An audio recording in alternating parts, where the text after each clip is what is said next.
有冇諗過點解你會死於非命？唔係你個命嘅死期嚟嘅，你本身唔係呢個死期嘅。交通意外咧，本身就係因為人嘅揸車個魯莽咧，引致交通意外撞死咗你，而你亦都冇好好地留意周圍嘅交通嘅問題，疏忽，聽過未啊？疏忽，咁啊撞死咗，唔係你應該今日會咁樣撞死㗎，呢個就叫非命，聽唔聽得明？聽唔聽得明？聽得明啊？咁我亦都同大家講，你身體唔好。都某程度上咧，都可能係死於非命。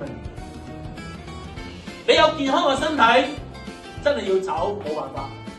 但係要記住啊，留意我講嘅嘢，生老病死係因為罪嘅緣故。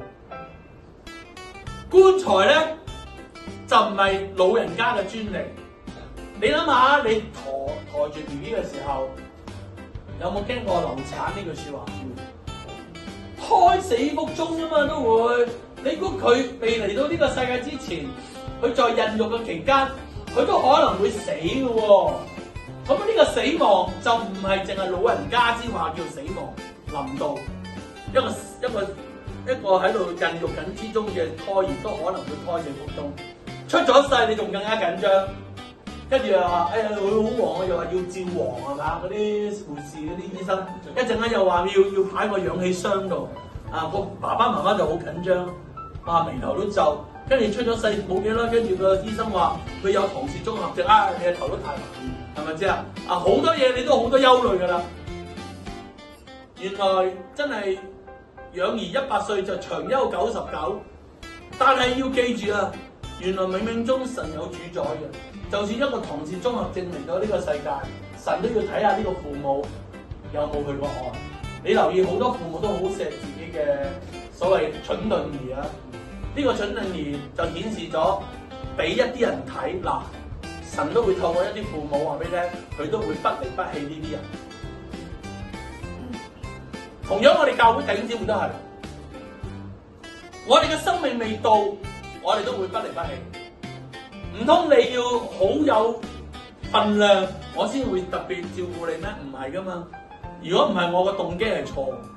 我哋要照顧人就照顧落去。你能夠獨當一面為你感恩，你能夠去奉獻為你感恩，你能夠去幫助別人，我為你感恩，係咪啊？但係我哋要幫你嘅時候，唔係希望你有個回報嚟幫翻我。但係我之前講咗啦，係咪啊？我哋成日去幫嗰啲人，其實唔係我哋幫緊佢，係因為俾個機會我可以去幫人，而係你哋兩個幫咗我，就好似菲臘、Jenny 係幫咗我，好似我哋有啲弟兄姊妹喺當中，你以為我幫緊你咩？唔係啊，係你幫緊我，幫緊我可以去幫緊你，明唔明啊？如果你冇你哋，我又點去學習捨己去奉獻去服侍咧？係咪啊？所以愚拙嘅道理就係犧牲，犧牲。記住，愚拙嘅道理就係犧牲。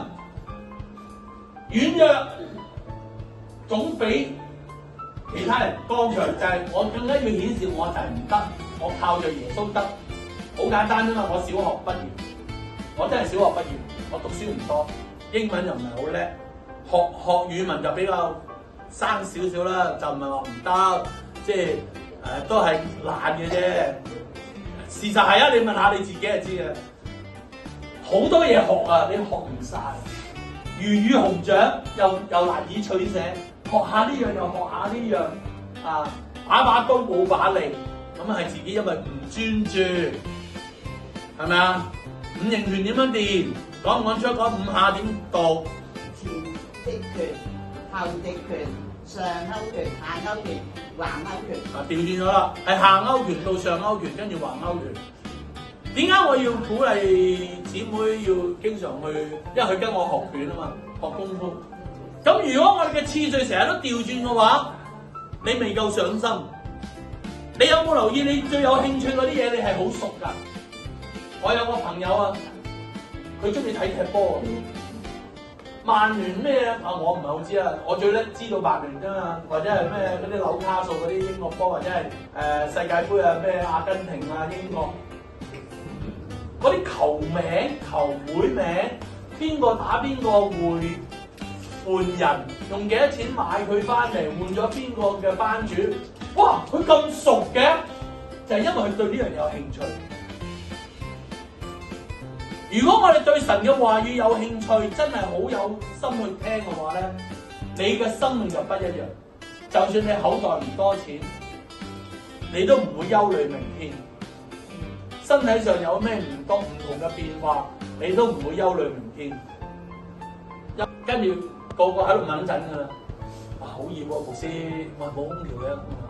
人梗係為自己啊，啱㗎，唔係錯。所以你留意外國人嘅發明同東南亞嗰種嘅貧瘠，甚至乎非洲而家都好多人信咗耶穌㗎啦。對比之下，呢個信仰係富足嘅信仰，係成功嘅信仰，知唔知啊？係對生命有健康嘅信仰。留意啦，耶穌釘十字架嘅目的唔單止救我哋脫離罪，讓佢嘅捨身捨棄佢嘅身體釘喺十字架，